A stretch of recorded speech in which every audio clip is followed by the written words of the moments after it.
In the studios, we've just been joined by the country's Deputy Minister of Mines and Mineral Resources, Umar Napoleon Koroma, Esquire.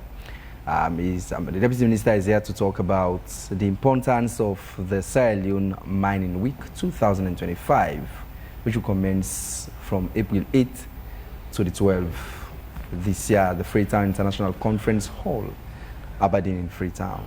The Deputy Minister will also talk on their ministry's successes and challenges they've encountered and other mining-related issues. So always it's a pleasure.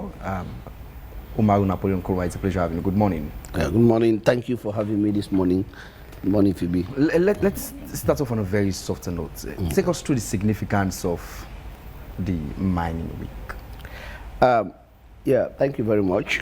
The mining week is very much important. Well, this is a new norm in most mining countries around the world. You organize a mining week to showcase what the potentials you have in your country, so that other countries or the world will know exactly what you have. Mining is basically an area of very heavy capital investment, particularly when you talk about mining in bulk minerals, precious minerals, etc., etc. You need very huge capital investment into that. So when you do your mining week, you bring out all the mining companies you have in your country, for example, to put on display. You also put on display what you have and invite other countries or other investors around the world to come and see exactly what you have, what your what your policies are, what your laws are, what are the investment potential and incentives you do have in your country.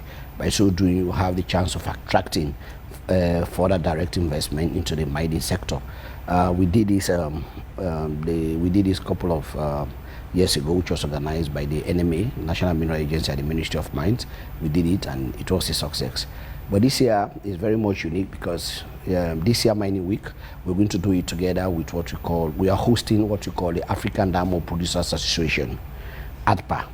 ADPA is an organization that was established in 2007-2008, and Sierra Leone became a statutory member in 2008. It's made up of about 26 countries, about 20 countries, and 6 observers.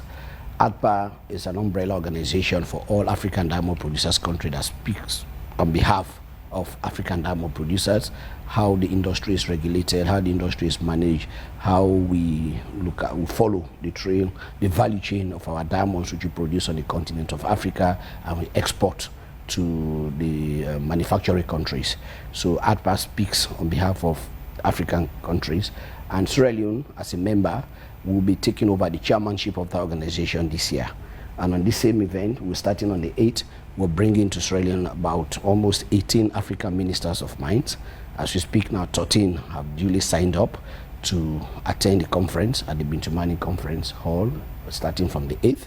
We'll be there from the 8th, 9th, 10th, 11, and on the 12th, we'll open the on the 11th, we'll complete the conference and we'll open the mining week on the 11th, and the mining week will continue from the 11th, 12th to the 13th, where we'll have on display all our mining potentials and all our big mining companies, small-scale mining companies, exploration companies, all coming to showcase exactly what we have in Sierra Leone. And in addition to that, we're also inviting other sister ministries or other relevant bodies to come and put on display 2 things.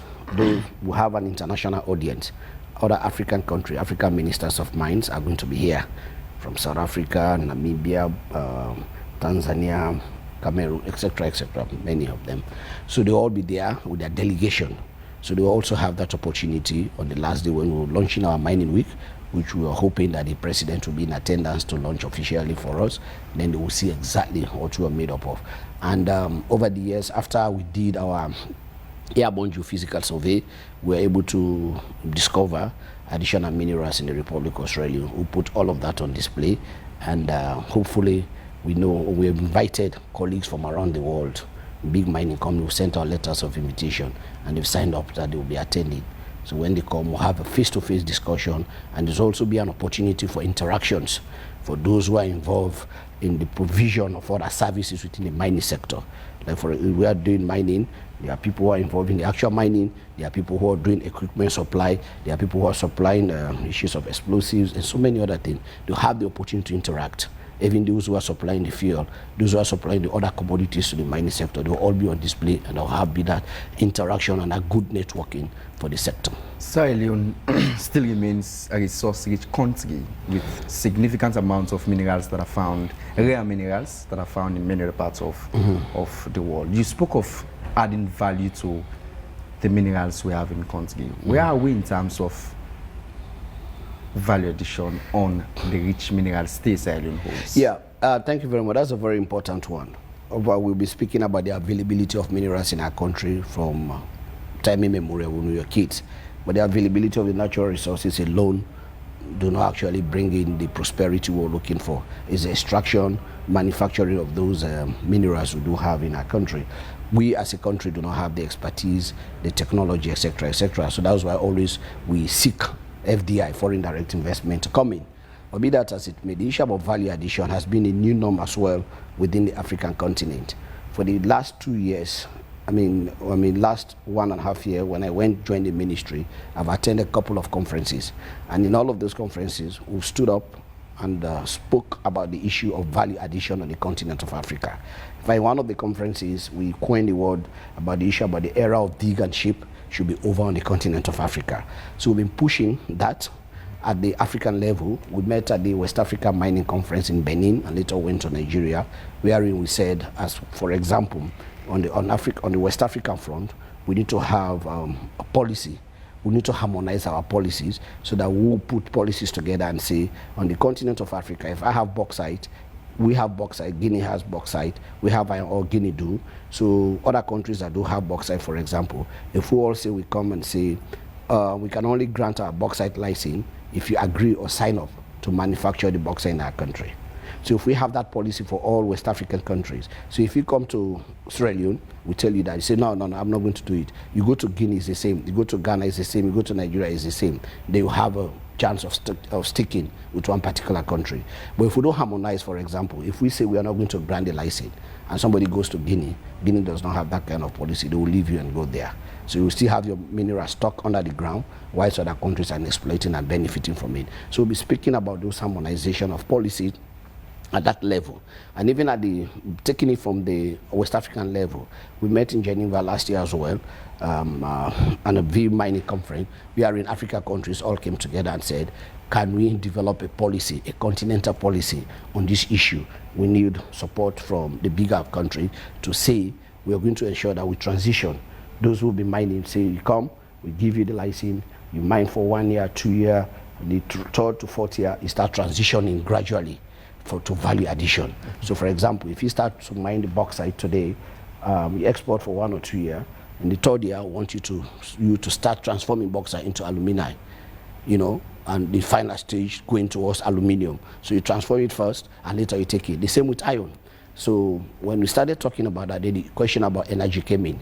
So they started saying, okay, in doing this also, we have to collaborate as well.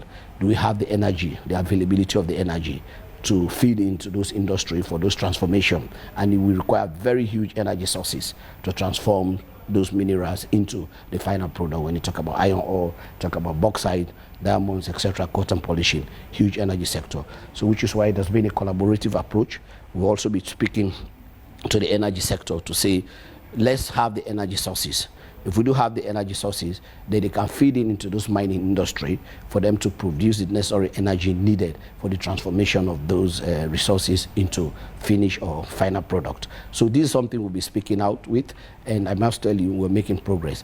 And as part of our conference we're having this year as well at ADPA, even at the ADPA level, we'll be talking about cotton polishing industry being established on the continent of Africa. How do we collaborate as African countries? Some countries in Southern Africa, the Botswana, Namibia, and South Africa, they've been doing it at their own level. We want to escalate that. So how do we have a sustainable diamond practicing activities on the continent of Africa? So during this meeting, we're going to have several press conferences. We're going to have several discussions, presentations on those issues. And we're inviting experts to do those presentations, which we'll collate also as well. And we intend to develop that into a general policy, which we intend to take at West African level, at AU level, and then at international level. So once we have those harmonization of policy, they'll be able to put a very strong force at the international level. So you don't want to leave me today and go. And the other issue is about even the tax incentives we do give for those mining companies that do come to our country. So Israeli says, for example, for you to export our gold, you have to pay like 3% of charges. Guinea do have also gold. Then Guinea tells you, you know, come, you export gold from Sierra Leone for 1%. So somebody can pick your gold here and take it to Guinea to export it, and you'll be losing on the revenue.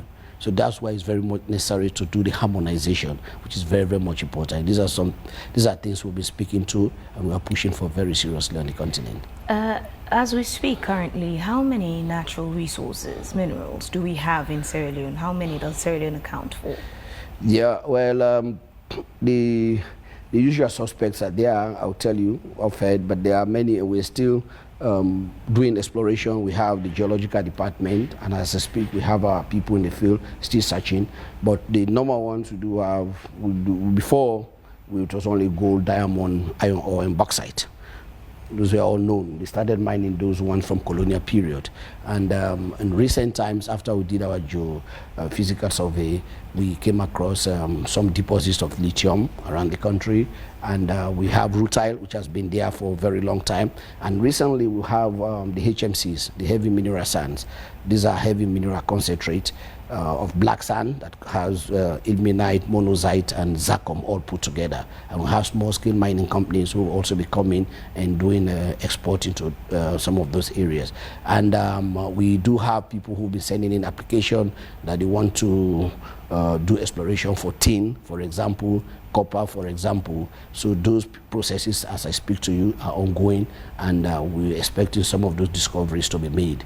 We have the raw data, and they are with us. They are sitting with our enemy, and we are interpreting them.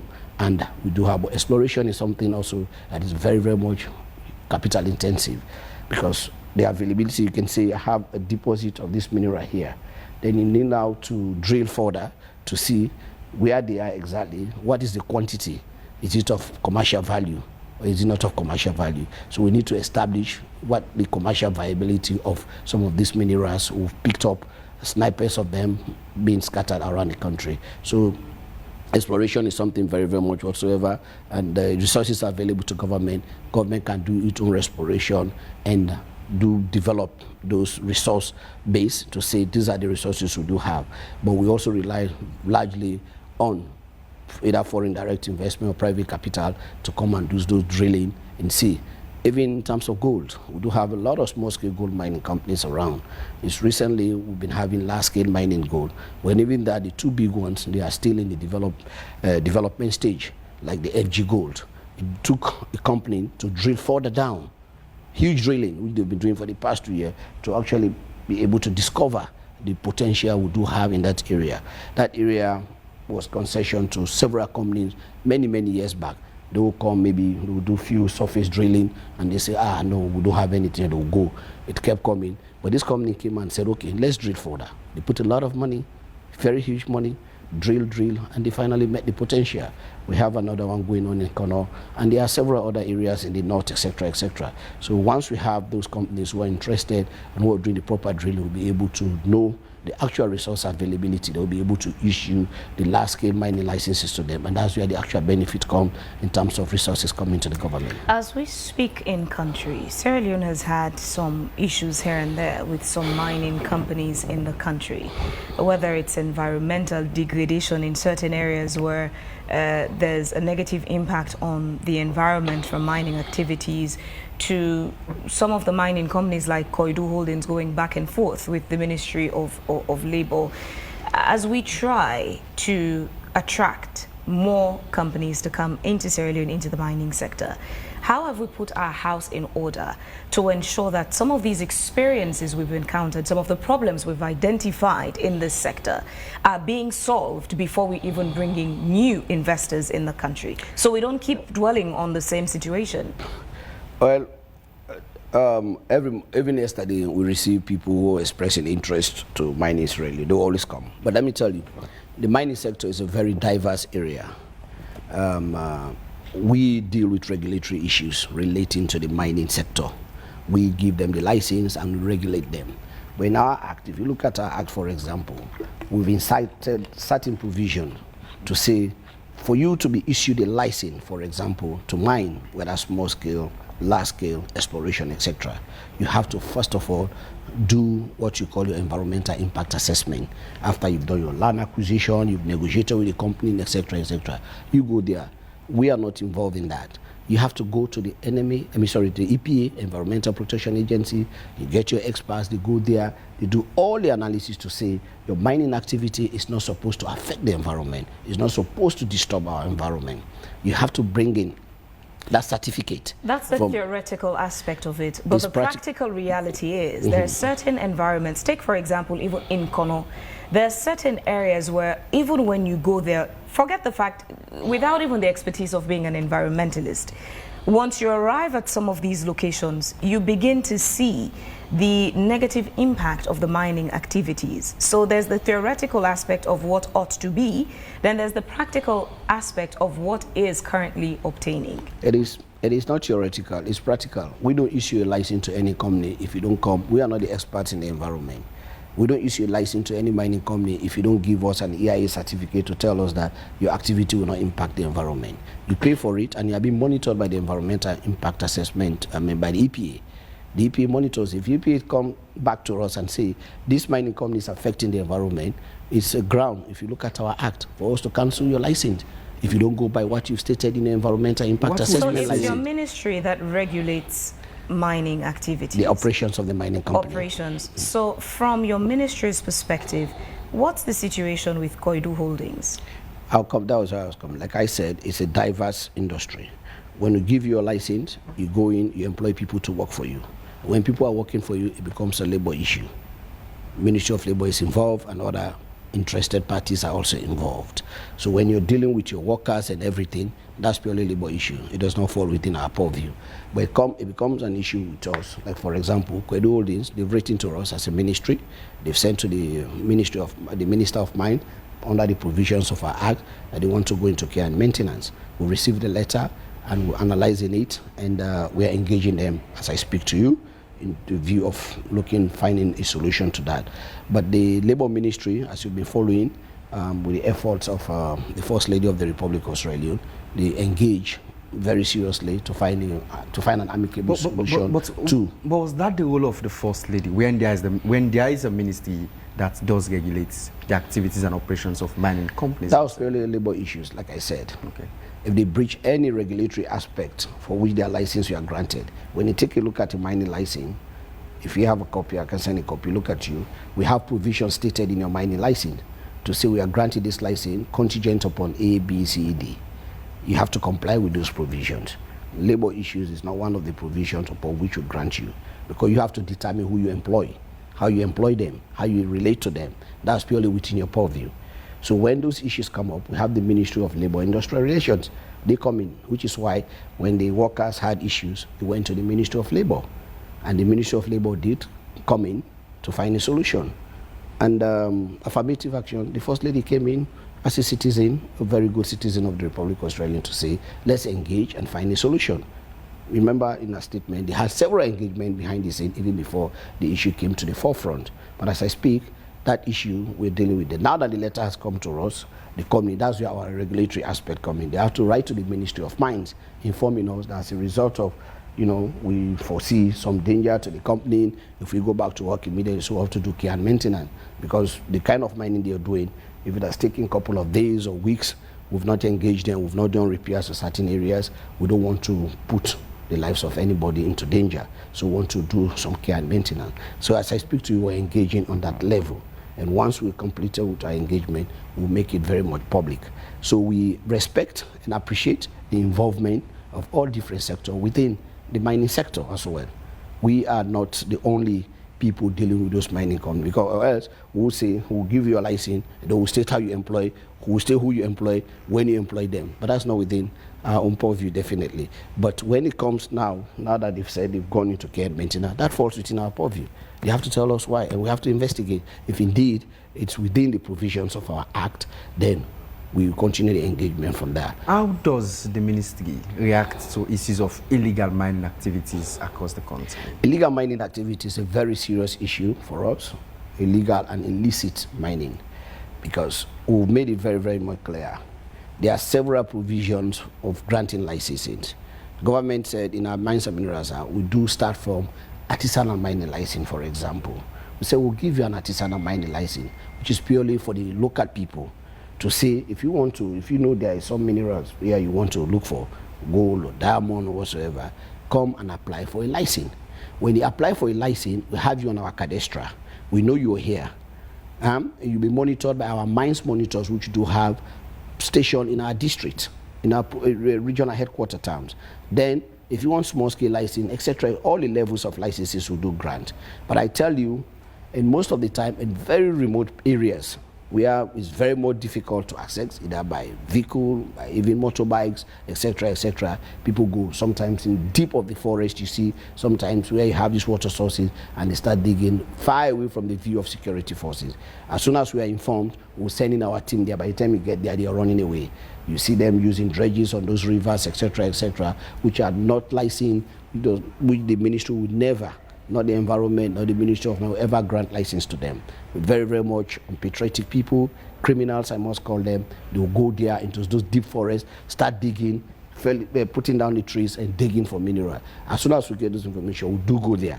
But they are very, very much, those are very more remote parts of the country, and they are very, very more difficult to access. And we've been speaking about that. How do we empower some of those of our mines monitor to have access to some of this area? And we will be speaking with the Ministry of Communication about, using drone technology, which will be able to fly around to see that these activities is going on. They will send in the security forces. So if you are mining illegally, if you are using a dredge, we arrest it, we burn it down. If you are using a machine, we arrest it, we confiscate it. And by the use of confiscation, sometimes they will come back. I was even pushing that if we catch you using heavy machinery, digging where you are not supposed to dig, you should destroy it there, so that next time nobody else, we do it, we set it as a deterrent. So we are pushing, but it's a very difficult challenge, and it's something we've been talking to the community. We speak to the community, we encourage them. In the area of diamond, for example, please just a minute. In the area of diamond, for example, we tell people, if you allow people to take licenses and they pay for those licenses for their mining in your area, small scale mining, whether small scale artisanal, the monies they paid, some percentage of that money is being reserved by the ministry. And at the end of the year, we calculate those monies and we take it back to those chiefdoms where these mining activities are taking place, and we distribute it. And last year, when we were doing the distribution, some chiefdoms did receive more, some did receive less. And I said to them, the reason why this is receiving more, because they are reporting to us activities, and we are licensing people in areas where they are doing mining, and they are bringing in the resources. In your own chiefdom, you are allowing people to do mining, and we are not having any license for. It's illegal. Maybe they come, they are your relatives, you are covering them. So please, you be monitors for yourself. Report them. If you see somebody mining somewhere or digging somewhere is not supposed, bring it to the knowledge of the ministry. They will come in immediately. Okay. But most times, the connivance is very, very much huge. But we are pushing very seriously. We are pushing very hard, even to the point of discussing how we can deploy some drone technology to be flying around some of those areas. And if we see that people are doing activities, that will send in the security to stop them immediately. But we need a community assistance, we need their collaboration, they live in their communities, and the damage done to those environment will affect them first before it gets to any other place. We've been doing that sensitization in our community relations department and the enemy. We speak to them, we bring the chiefs, we bring the leaders, the local leader, we talk to them, we go to them, we tell them and we explain to them, and we hope it will sync with them definitely going forward, so that we'll be able to curb it, not to stop it entirely because it's a difficult situation, but we'll be able to curb it and people will benefit from it. The required impact of what you've just narrated has not been felt in Kwenadogo and Falaba districts. Take, for instance, one of the pristine locations, which is Loma Mountain. As we speak, it seems an eyesore in terms of mining activities that are ongoing within that location. The other day, authorities from NPAA, EPA and others, and even enemy went there, and there were mining activities going on there. And when the miners were arrested, they had a call and they were let to carry on with the operations. The other day I asked a representative from NMA, how has this issue of orders from above affected the operations, more so when they go to these raids? How is the minister handling the same? Because what you've just said speaks contrary to what's happening in the ground, Mr. Minister. It does not. When you speak about Loma Mountain, I'm sure you're referring to Lake Somfo area. Sure. Loma Mountain is far on the other side. Sure. And Falaba, we don't have any record of mining activities within Kwenadugu. That's my home, that's where I come from. I know. I tell you, I have been there several times. As Minister of Mines, I have been to Lake Somfo. I have gone there on raids. When I left here with the team, I stopped over in one of the chiefdom headquarter towns to greet the paramount chiefs, and by the time we got there, bikes were already dispatched from different parts of Kabbalah to inform the illicit miners that the team is coming. By the time we got there, they've moved their machines and everything. Place is an ISO and we arrested the machine park there. Like I said initially, government has issued licenses for lawful operations, both small scale and large scale mining operations. We have a large scale mining operation going on around that area. We have a couple of small scale mining operations going there around that area. But there are lots of illegal and illicit operations going there. And that is where we've always called. I said it's not contrary to what I was saying. I said here that we need a lot of collaboration from the local people. If the local people are willing to assist and collaborate with the ministry, it's easier and simple to stop the operations. You go there today, you stop whatever is going on, you put the red lines and leave there, you come back to Kabbalah, and in the middle of the night, some people who are living, that's their habitat, that's where they stay. They get up in the middle of the night and they start digging. In the morning, you meet some pits very high up there. The information gets to Kabbalah, you spend another 4, 5, 6 hours trying to access that area, they're gone. You close it and they come back again. But when they look at people, when they come together to say, here, nobody, this area, you will not mine here, nobody will go there to mine. So we need that collaboration from them. It's not about, you talk about arrest, we've made arrests, we've arrested machines, we've deployed people, we removed them, and quite recently they moved from that area and they said they've discovered another part of the chiefdom in an area called Forea and etc. You may not know there, but I've been there, on top of the hill. So they left the lake, and all of them were moving up there to go there again. Police were deployed there. They said, so it's all about run around.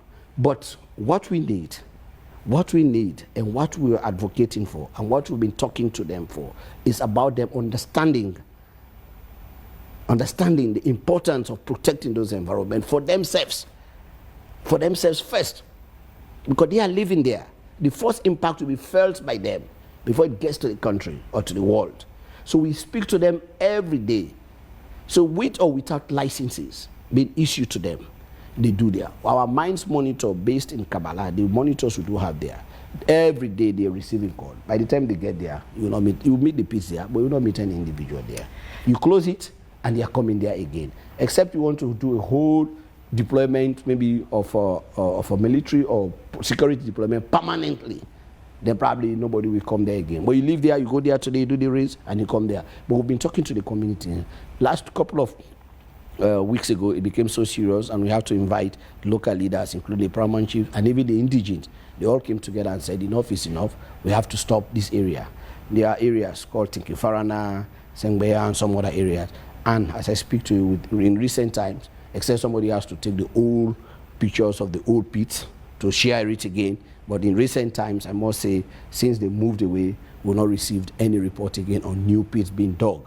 What we need to do now is the old pits that have been dug, how we refill them and cover them up, and hope that they will continue with those community engagement, and the community will heed to our advice to make sure that that lake is not destroyed for future use. For the areas where there have been negative environmental impact as a result of mining, whether it's from licensed mining activities or illicit and illegal mining, the expectation is there should be collaboration between your ministry and the other MDAs that work around mines.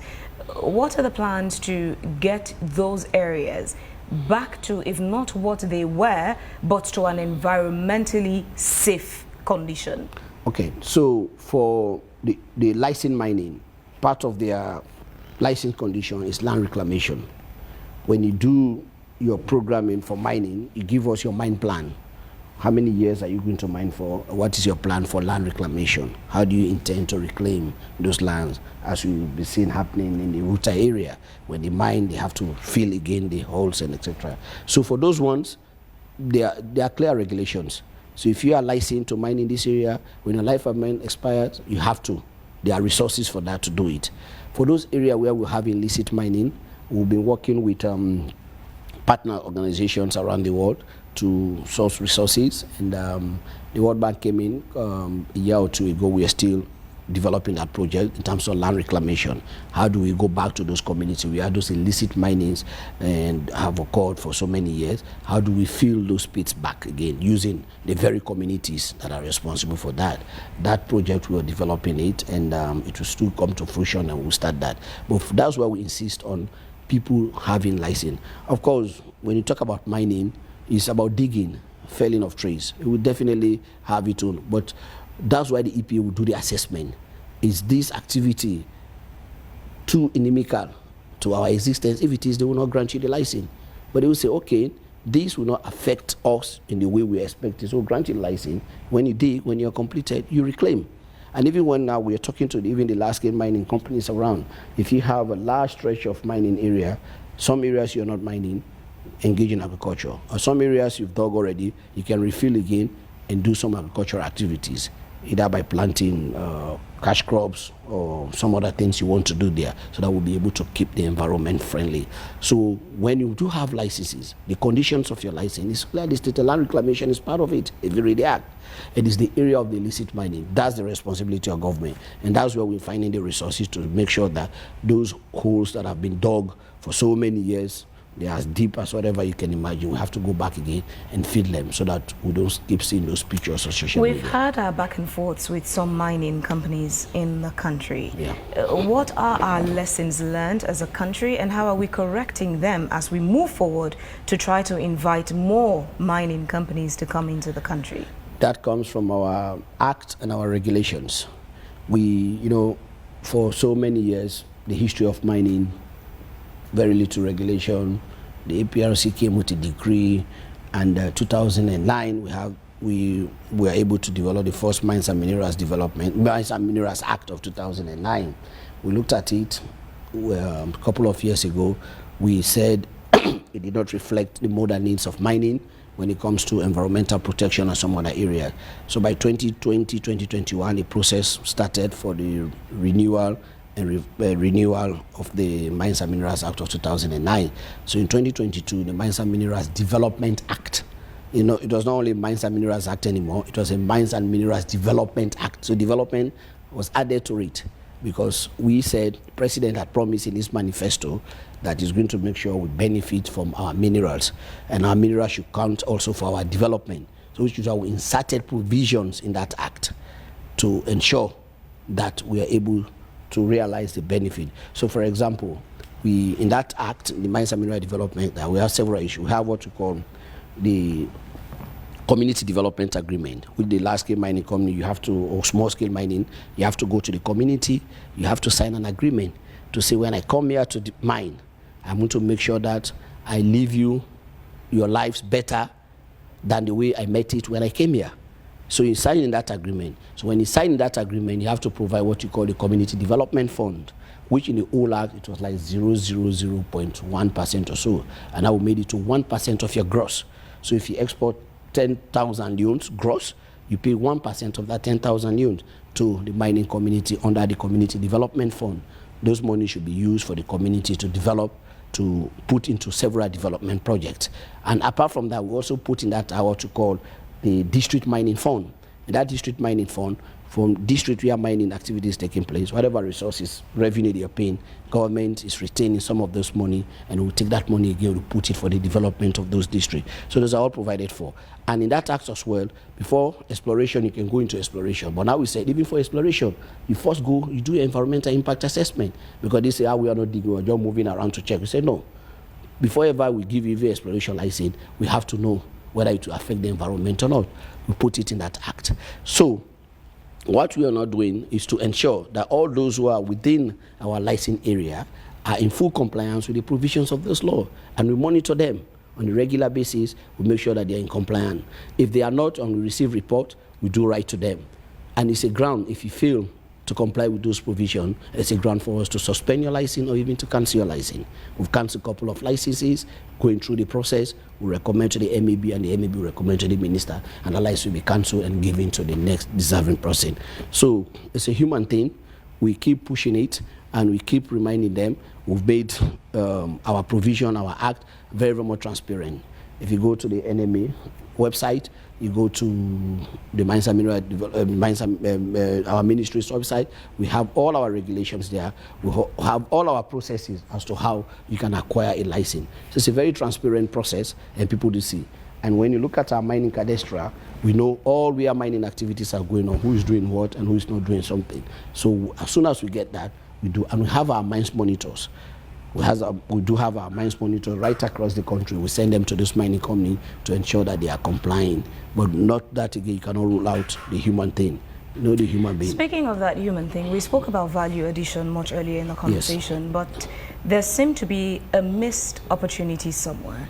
We're trying to get investors in the mining industry from out of the continent, whereas within the continent, there are several untapped opportunities even within the mining industry. There's the Intercontinental Free Trade Agreement, Intercontinental Free Trade Area Agreement, and there's even funding available with Afreximbank to be able to facilitate. And the conversation now is how African countries can collaborate, where perhaps one country with that mineral resource can supply another country who can now have an industry where they're adding value to that, and then we're exporting as a continent. How have we positioned ourselves as a country to tap into the Intercontinental Free Trade Area Agreement and even the funding opportunities from Afreximbank to fund these business transactions within the continent? Thank you very much. That's the current conversation we're having around as a continent. We've realized that as Africans, we can trade amongst ourselves, and we can even do it better. At the ADPA level, for example, one of our topics we are going to discuss is that. How do we increase the volume of trade within the African continent? How do we tap into the expertise, for example, of South Africa and the diamond industry that have gone far ahead in terms of diamond mining, Kimberley, polishing, cotton polishing, etc., etc. Those are the conversations we are having amongst ourselves. But I said to you earlier that the issue about harmonization of our policies and our law is the difficult challenge we do have. So once we get that right, they will be able to move ahead as fast as we can. They will be, because don't forget, everybody wants to maximize the best out of what they are having. Sure. So if among yourself as African continent, you are saying that we are going to put it at $1, and somebody is coming to say you can get $2 elsewhere, you have to look in that direction. But if everybody in Africa says it's $1, then you don't have to leave Sierra Leone to go to Guinea, because it will be the same. So the harmonization aspect is very much important. And on the issue about the value addition, yes, we have a lot of knowledge and expertise on the continent, which we are going to tap into for the value addition. But there are several minerals. We have the bulk minerals.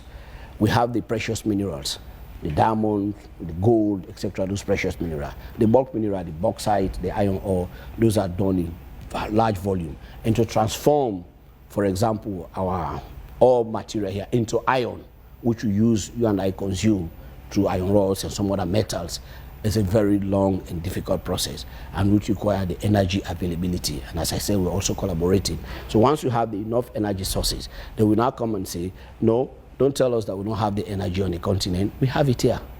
We can produce it. Okay. And if we have the energy here, then you have to do this. And we have a harmonization to say, if you don't transform our iron into ore, you will not mine.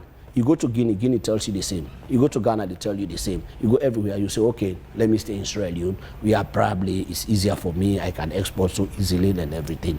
So that's what we are pushing for as a continent, and policies. But you know, Africa, sometimes you start with this particular group of people, and the next day, like in South Africa, Namibia, Botswana, we're having conversation with administration.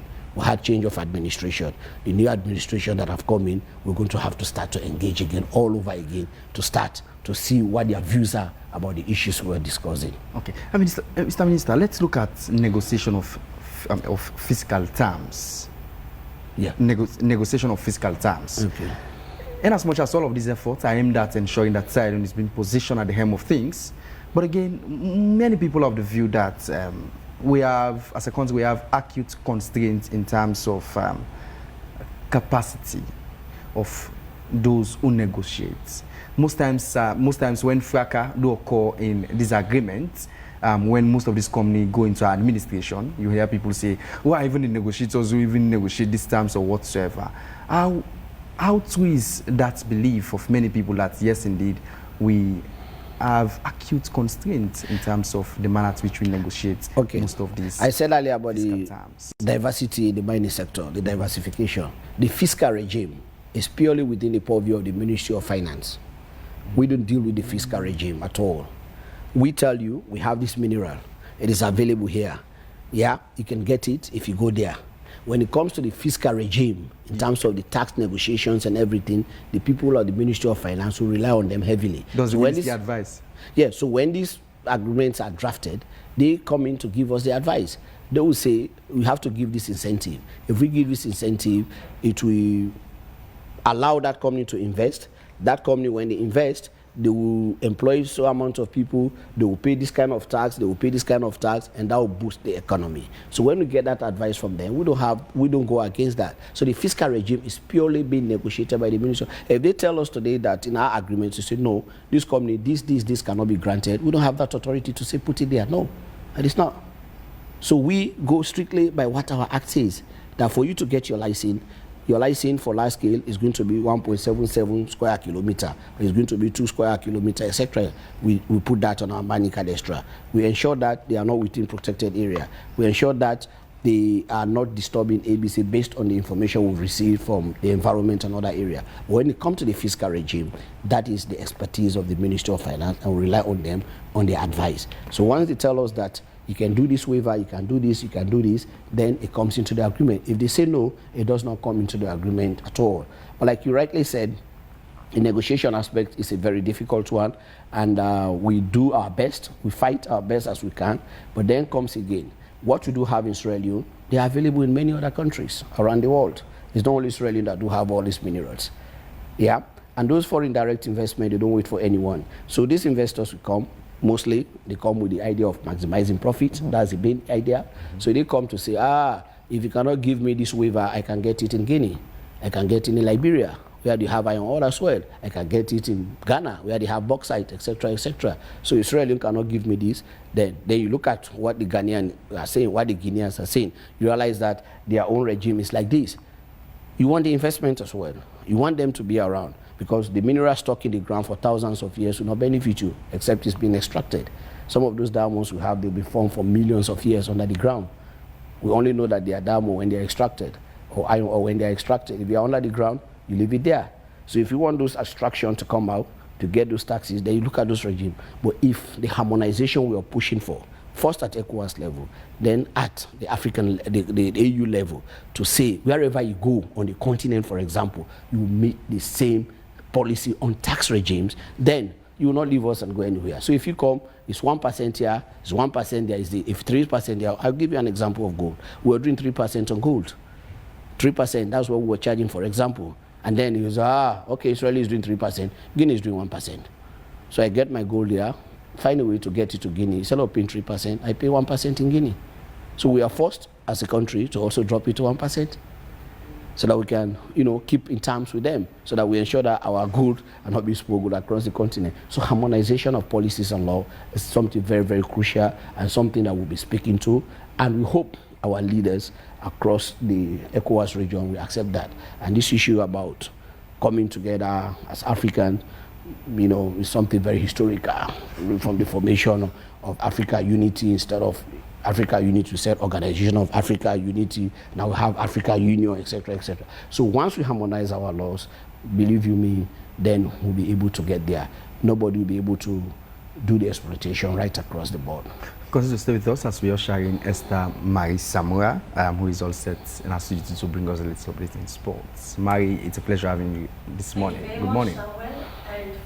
Update this morning, the head coach of Leone Stars, Mohamed Kalon, has accused referee Suleiman S. Kamara of poor officiating following his team's 2-1 loss to Abacha City football team in the Leone Premier League. According to him, his decision played a role in their 2-1 defeat, but some fans have called on him to step down as head coach of Kalon FC to avoid conflict of interest. Here is the report.